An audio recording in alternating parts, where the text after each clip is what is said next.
December 28, 1978.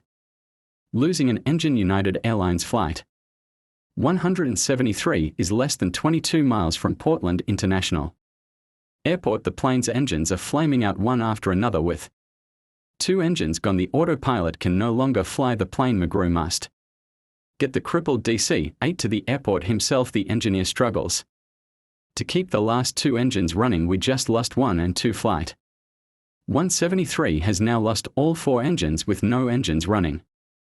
Backup batteries now provide power to only critical instruments.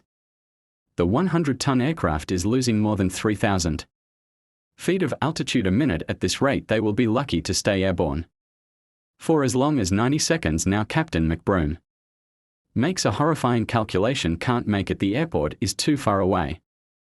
Okay, declare a mayday. Portland Tower. United 173.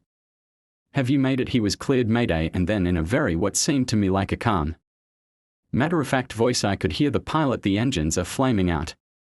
We are going down. We are not going to be able to make it to the airport. We lost power. We are going down. Emergency services are told what's happening. Flight 173 is flamed out. They are going down. The DC-8 is coming down over a densely populated suburb. Suddenly Captain McGroom sees what has been looking for, a dark area up ahead. It looks like an empty field. The place that you want to put it is where there's minimum buildings, the most open area possible, because the 200,000 pounds plus jet arriving at 140 knots, which is 160 plus miles an hour, it's going to do a lot of damage to things on the ground.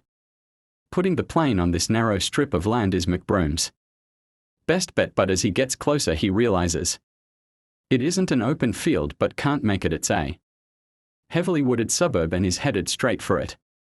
If they are woods and that's all you have, then you're going to have to deal with it. The tops of trees are pretty soft. As you settle into the trees, they get progressively less soft. They are going to do a lot of damage. McBroom doesn't give up. He actually tries to steer the plane between the trees. The passengers still assume they are about to touch down on a runway.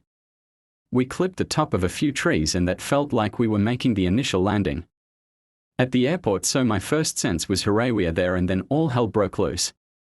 I saw the bright flash out there and I knew he had gone down. The plane carves a 1,600-foot long path through the trees. Incredibly, the DC-8 has crash-landed in the middle of a major American city without injuring a single person on the ground. Most of the 189 passengers and crew are alive, including Captain Melbourne McBroom.